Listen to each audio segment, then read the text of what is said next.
Quisiera empezar leyendo un extracto del Caballo de Turín. Quizás es una película con muy pocos diálogos, y este pequeño monólogo creo que no solo eh, expresa un poco el cine integral de Belatar, sino también mucho de lo que piensa.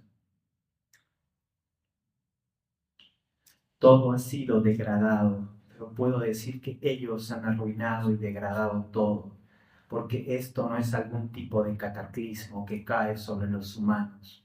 Por el contrario, se trata del propio juicio del hombre, su propio juicio en sí mismo, con, por supuesto, la ayuda de Dios, o me atrevo a decir, con Dios formando parte, o con lo que sea que ha tomado parte de la más espantosa creación que puedas imaginar. Porque como verás, el mundo ha sido degradado. Así que no importa lo que diga, porque todo ha sido degradado por lo que han adquirido, como lo han conseguido de una forma deshonesta y artera. Lo han degradado todo, porque sea lo que sea que toquen, y ellos lo tocan todo, lo degradan. Este es el camino hasta la victoria final, hasta el triunfante fin. Adquirir, degradar, degradar, adquirir, o de forma diferente si quieres, tocar, degradar, y así adquirir, o tocando, adquiriendo y entonces degradando. Ha sido así durante siglos. Sigue y sigue y sigue, a veces escondidas o groseramente, a veces discretamente, a veces brutalmente, pero ha sido así y sigue siendo. Así solo de una manera, como ratas atacando en una emboscada, porque para esta perfecta victoria era esencial que el otro lado pensase que todo eso es excelente, grande y de alguna manera noble. No debería llevar a ningún excelente, grande y de alguna manera noble. No debería llevar a ninguna clase de lucha. No debería haber ninguna clase de pelea. Solo la repentina desaparición de un lado significa la desaparición de la excelencia, lo grande, lo noble. Así que los ganadores son quienes atacan y emboscan las reglas de la tierra.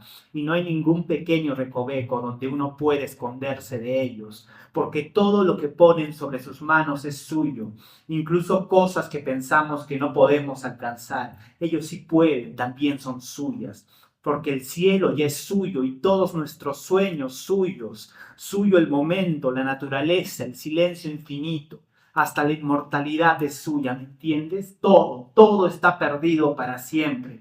Y las nobles, grandes y excelentes personas se pararon aquí, si puedo decirlo así, se detuvieron a esta altura y tuvieron que entender y aceptar que no hay Dios o dioses. Y el excelente, el grande y el noble tuvieron que entender y aceptar esto desde el principio. Pero por supuesto que eran bastante incapaces de entender esto. Ellos lo creían y aceptaban, pero no lo entendían. Ellos solo se pararon aquí, desconcertados, pero no resignados, hasta que algo que despertó en sus cerebros finalmente los iluminó. Y todos a la vez se dieron cuenta que no hay ni Dios o dioses. Todos a la vez vieron que no hay ni bien ni mal. Entonces todos vieron y entendieron que si esto era así, entonces ellos mismos ni siquiera existían. Verás, creo que este fue el momento en que podemos decir que fueron extinguidos, que se quemaron, extinguidos y quemados como el fuego que arde en el prado. Uno era un constante perdedor, el otro era un constante ganador, derrota, victoria, victoria, derrota. Y un día, aquí en esta zona, tuve que darme cuenta y me di cuenta que estaba equivocado. Estaba realmente equivocado cuando pensé que nunca hubo y nunca pudo haber algún cambio aquí en la tierra. Porque créeme, ahora sé que este cambio ya es una realidad. Um, Quizás es el monólogo y tal vez la especie de testamento que Bélatar, junto a su guionista de sus últimas 5 películas, Laszlo Krasznahorkai, escribieron y quisieron dar a a sus espectadores en general. Bélatar siempre ha sido alguien de pocas palabras. Hablo de sus películas claramente. El libro de Heiner empieza con una pequeña aclaración, con la aclaración de cómo tratar de describir con palabras esa formación audiovisual, esos planos de duración, esas imágenes tan sugestivas y que hablan por sí solas. Porque cuando le preguntaron a Bélatar, también según el prólogo que cita Heiner, cuando le preguntaron qué quería decir su cine, él dijo que quizás que no tratásemos de encontrar símbolos o alegorías en todo lo que dice. Heiner trata de aclarar que va a profanar un poco eso que ha dicho el maestro, y su libro empieza a partir de esa profanación. Hay algo que me ha llamado poderosamente la atención, solo para empezar, ¿no? El título del libro es El mundo que dejamos de habitar. Es muy curioso que a Bélatar siempre se lo ha relacionado con las estéticas del fin del mundo, las estéticas apocalípticas, etc. Porque seguramente mucho de su cine también habla de eso. Pero en esta intervención mía quisiera rescatar que el nihilismo que aparentemente se ve en el cine de Bélatar no es un nihilismo pasivo, sino es un nihilismo totalmente activo. Hay un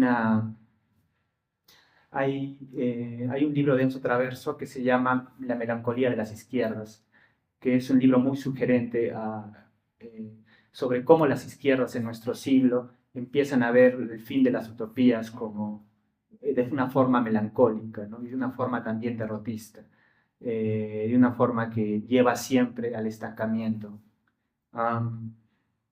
Y las películas de Bélatar son el testimonio de esa melancolía de izquierdas, de esa melancolía de la resistencia.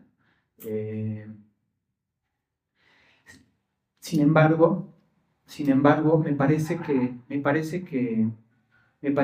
no es un testimonio de derrota y tampoco un testimonio derrotista de algo que ya no puede dar marcha atrás. El hecho de que su última película sea una película quizás apocalíptica y donde la esperanza casi desaparece, creo que muestra, a partir de ese monólogo que he leído, que la esperanza solo puede surgir a partir de la desesperanza total y del fin total de las cosas. Quizás como también lo hizo un siglo antes Kazimir Malevich con El cuadrado blanco, poniendo en blanco toda la pintura del siglo XIX y de la vanguardia en general. Tal vez solo sea un gesto y un ícono, esa última película que nos dice que el cine está por comenzar.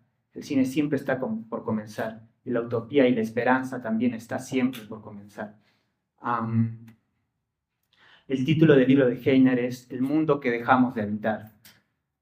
Es curioso. No sé si sea una cita de alguna película o sea inspiración del propio Heiner, pero me parece que engloba muy bien un gran aspecto del cine de Bélatar. Para Heidegger, habitar era siempre iba en consonancia con construir. Él decía que no se puede construir una morada sin habitarla al mismo tiempo. El hecho de producir la morada el hecho de producir la morada no quiere decir que va a llegar un punto donde vamos a habitar esa morada, sino que en la misma construcción nosotros ya habitamos, porque no habitamos la morada en sí, sino habitamos el mundo. Heidegger decía que cuando habitamos, siempre habitamos 4 aspectos. Habitamos el cielo, habitamos la tierra, habitamos la mortalidad del hombre y habitamos lo sagrado del hombre. Él decía, solo podemos habitar cuando habitamos esos 4 aspectos. Curiosamente, el siglo XX ha sido una destrucción constante y serial de esos 4 aspectos. Y me parece que el cine de Béla Tarr es un testimonio de cómo el ser humano deja de habitar el mundo. Y lo deja de habitar porque ha perdido lo sagrado, porque ha perdido también la muerte, digámoslo así, porque ha perdido también el cielo y la tierra. Creo que, y creo que lo genial de Béla Tarr es que dice, en efecto, las utopías, las dictaduras, la tiranía, la ideología en general, son grandes artificios y grandes narrativas que impiden al ser humano habitar el lugar, habitar su propio ser y habitar su propia vida. Es cierto, dice, pero Béla Tarr muestra a hombres que no pueden habitar su ser, pero habitándolos ellos. Es decir, él construye el propio habitar del ser humano a través del cine.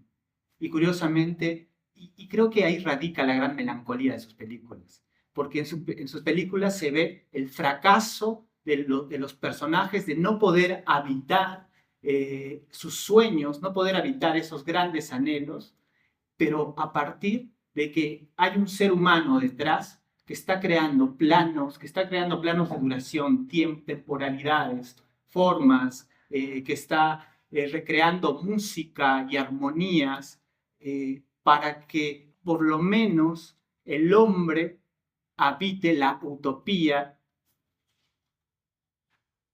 en la ficción. En una parte de Condena, Béla Tarr dice que toda historia es una historia de degradación. Y en general creo que la degradación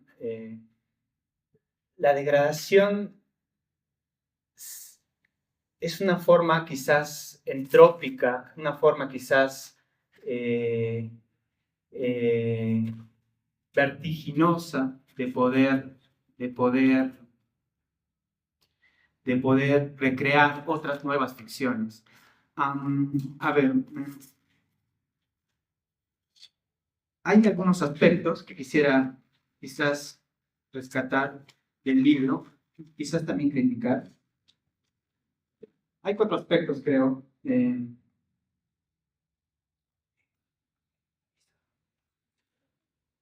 Hay 4 aspectos, creo que son claves. Y voy a partir de lo que dice Heine en el libro. O sea, creo que hay cosas que se repiten bastante y que el autor enfatiza. Son la armonía, el progreso y el voyerismo como metáfora del espectador. Para empezar, la armonía.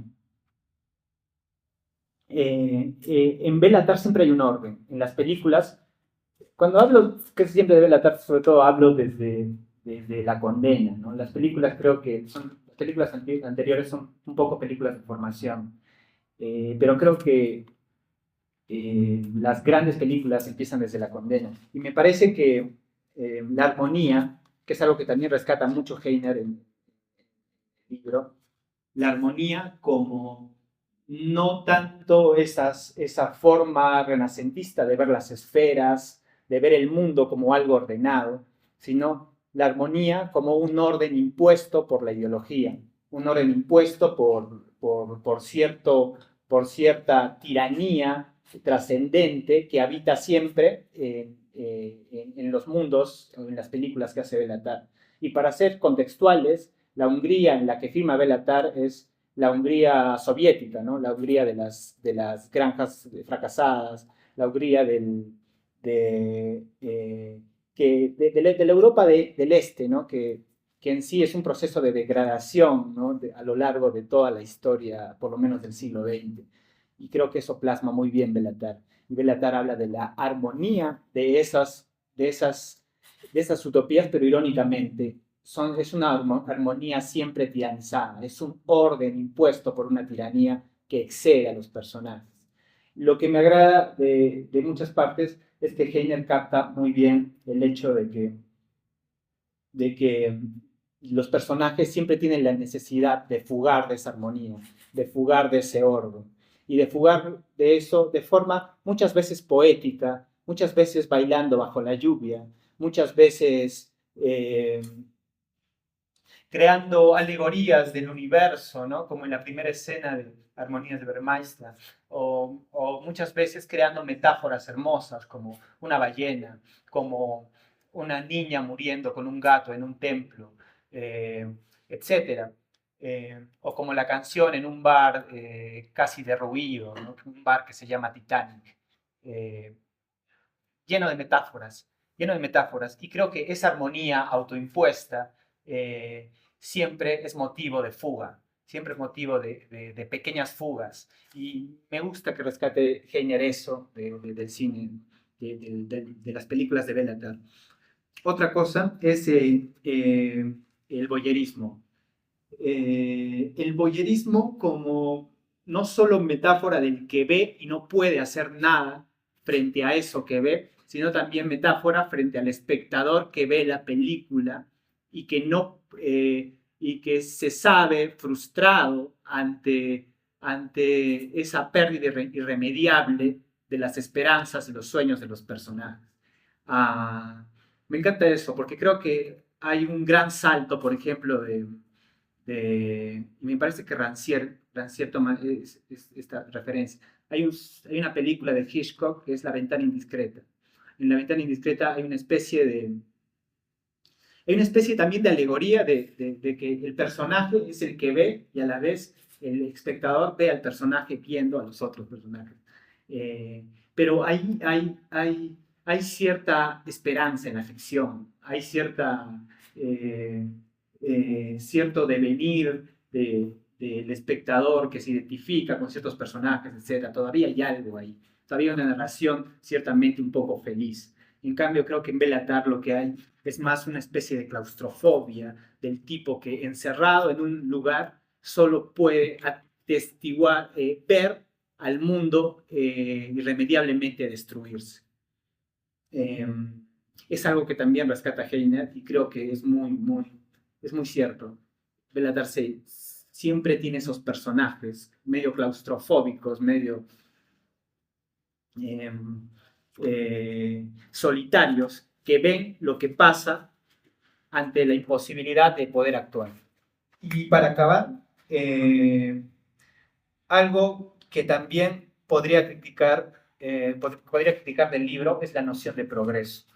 En el libro se habla constantemente de que las películas de Bélatar son una especie de anuncio, una especie de umbral de la época postmoderna, ¿no? de un progreso que irremediablemente ha sido un fracaso. Creo que quizás se peca un poco, el autor peca un poco de generalizar, ¿no? Generalizar el hecho de que una época precede a la otra, de que hay generalidades donde las masas, de que el fin de algo implica un salto a una realidad completamente distinta.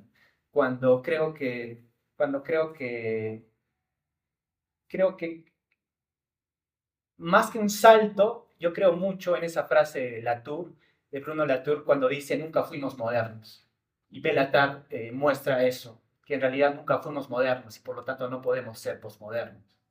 Y las granjas, esa Europa del Este derruida, me hace acordar mucho al Perú, me hace acordar mucho a muchas zonas donde esa aridez, esa, esa, esa, ese espacio de esterilidad provoca la desesperanza. Y no es necesario decir muchas zonas. Arequipa lo es, las ciudades del Perú lo son, los conos lo son, y están ahí. son historias de degradación constante.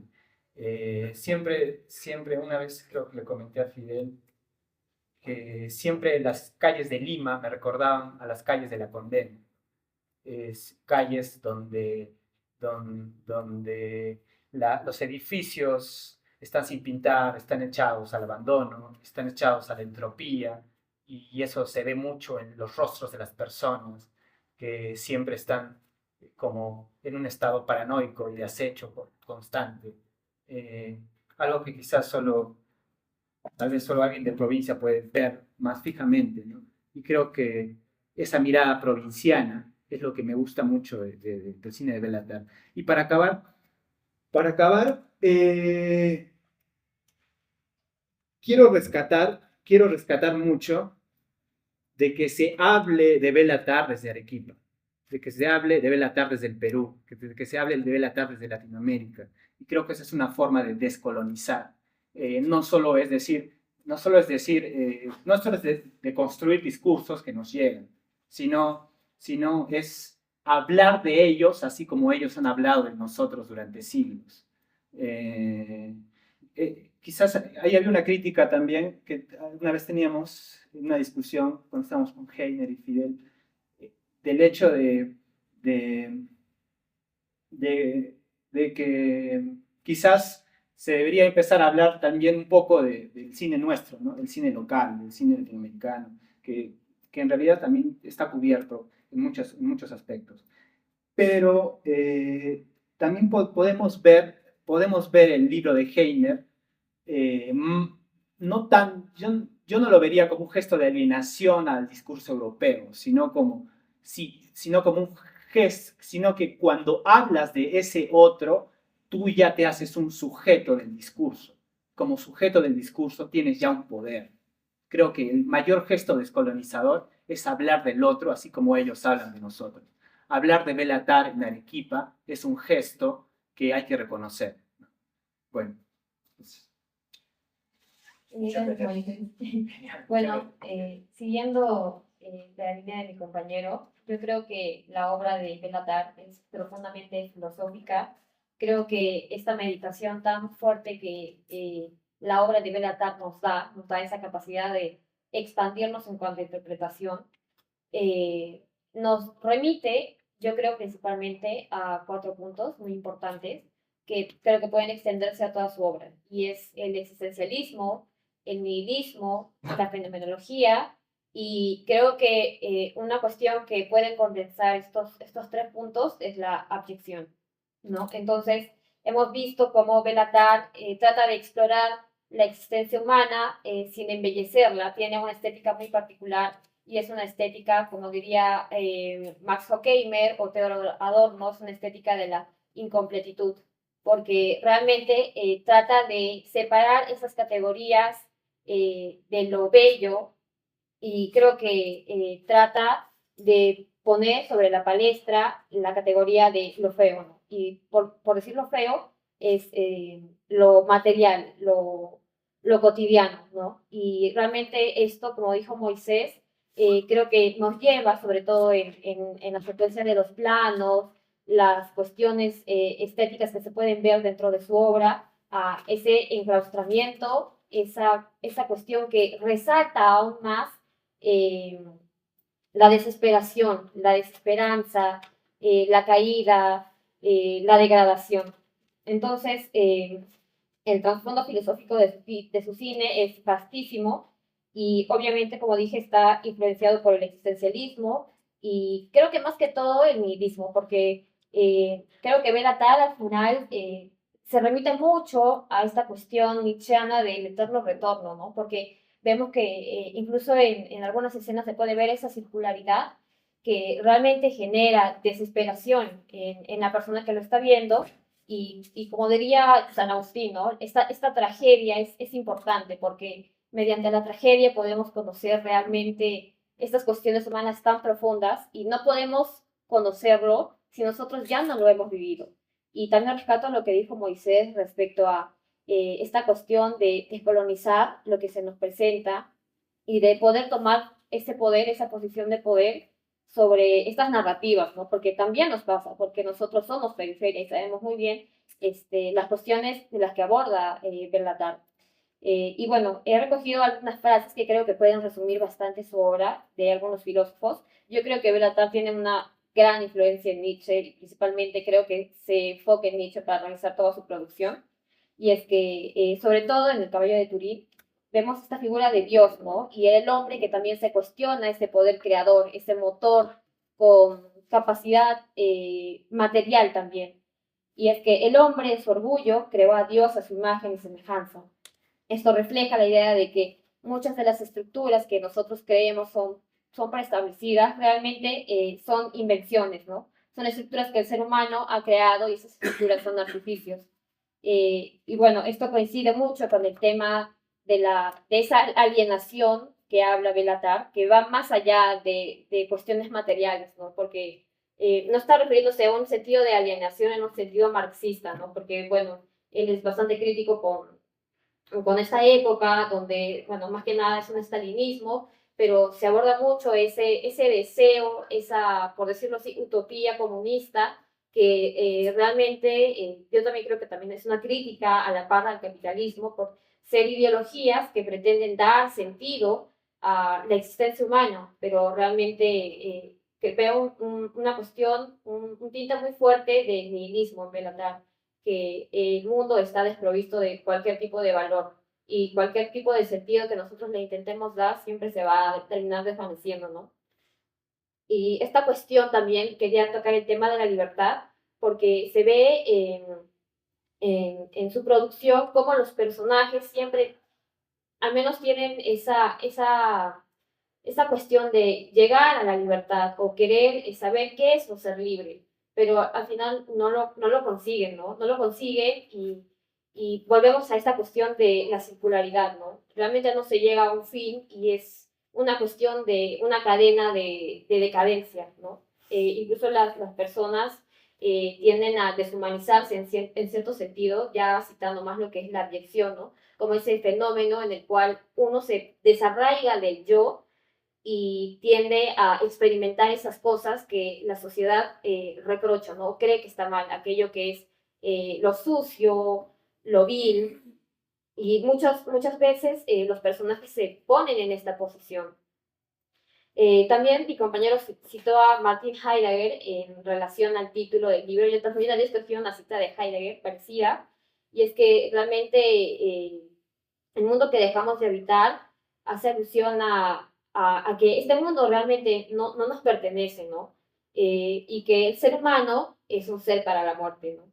Heidegger, por ejemplo, enfatiza la finitud humana y esa cosa inevitable que tiende la persona en su ciclo de vida, que es el fin. Y lo que conocemos, o lo que más podemos aproximarnos en conocimiento tan limitado que tenemos, es un esbozo de muerte.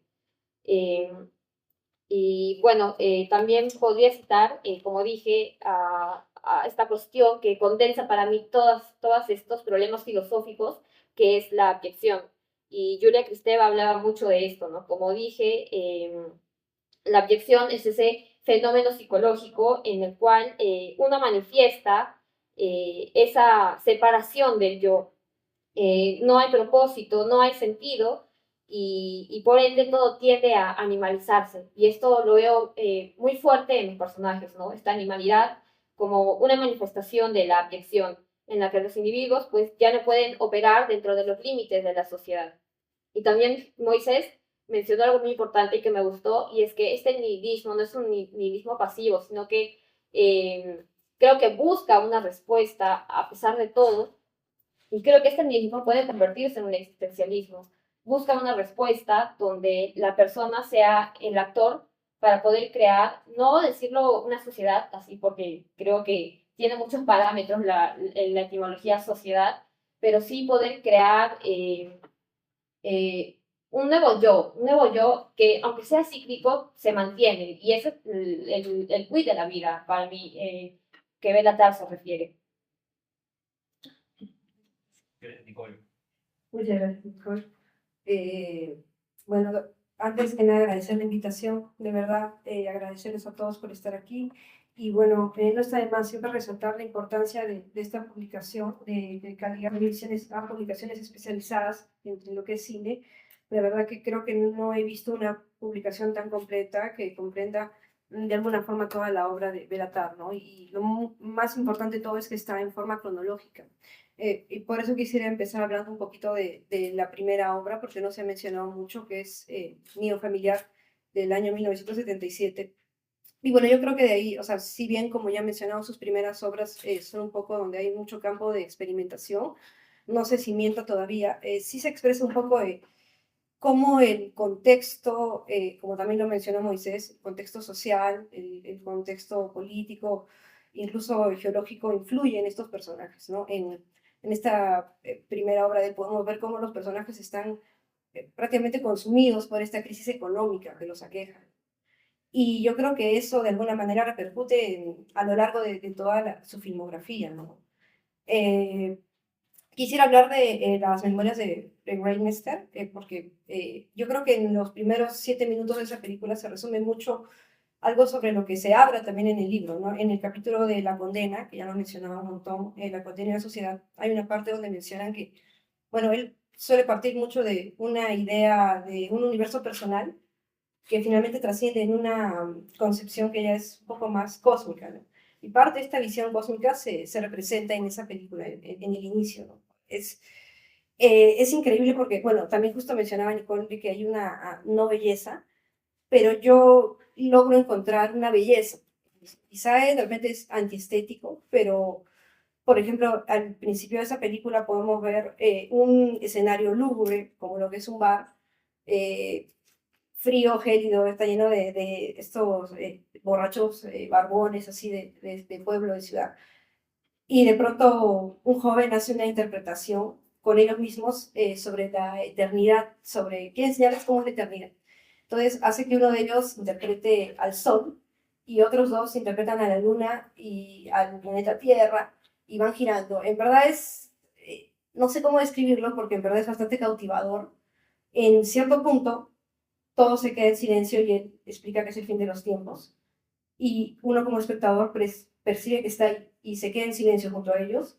Y de pronto con esa misma calma, él retoma todo y nos explica de cómo los ciclos siempre se renuevan, ¿no?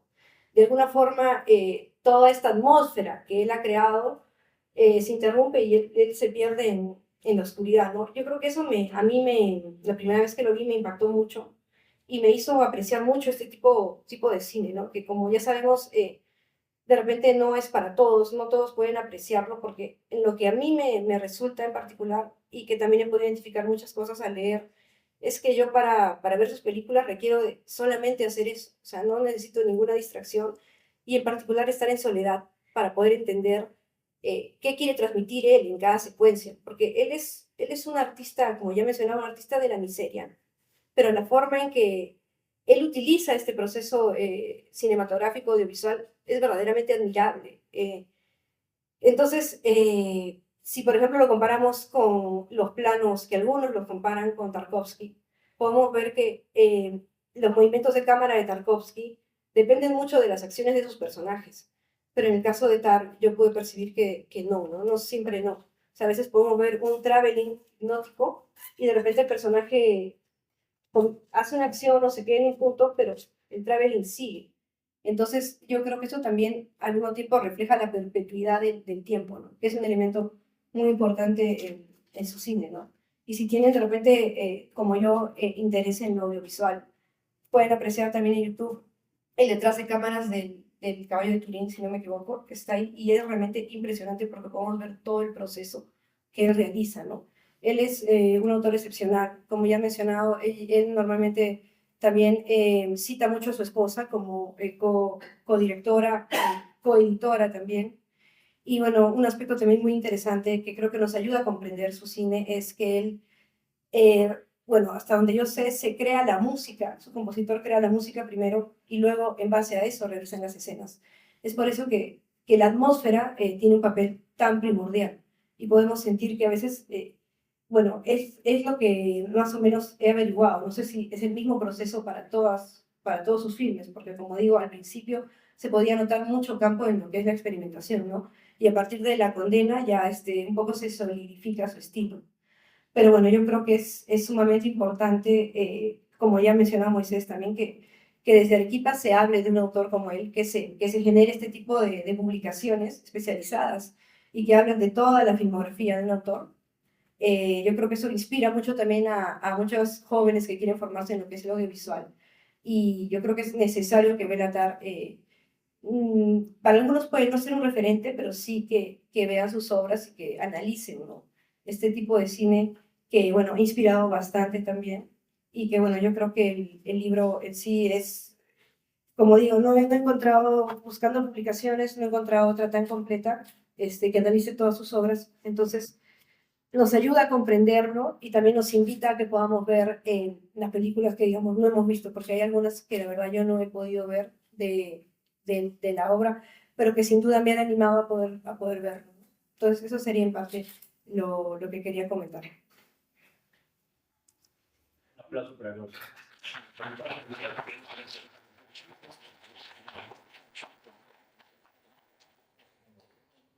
Solo quisiera agregar algo, así que también creo importante. Creo, me pongo a pensar como aspirante a crítico, no sé, comentador de películas, etcétera, comentarista de películas. Me pongo a pensar cómo hacer que las imágenes de una película hablen a partir del comentario crítico. Creo que es muy complicado. O sea, siempre cuando Paul Valéry iba a hablar de pintura, decía, siempre empezaba con que me perdonen, pero voy a hablar de pintura. Y él se disculpaba un poco porque había esa traducción del lenguaje verbal, del lenguaje pictórico, o del lenguaje, en este caso audiovisual, al lenguaje verbal. Y me parece que hay muchas formas de poder hacer que las imágenes hablen.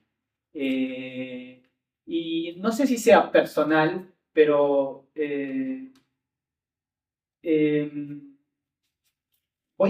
por ejemplo, en la primera escena de Satan Tango, hay una parte, hay un plano donde hay una granja y aparecen vacas y me parece que después las vacas, un granjero las guarda, me parece.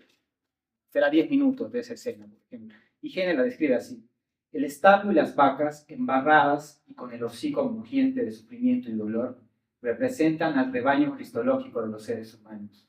Pese a este símbolo evidente y decadente, establece el amargo designio de la humanidad, como una suerte de gregarismo de dócil y obediente futilidad, pese a que sean llevados al despeñadero o al suicidio colectivo.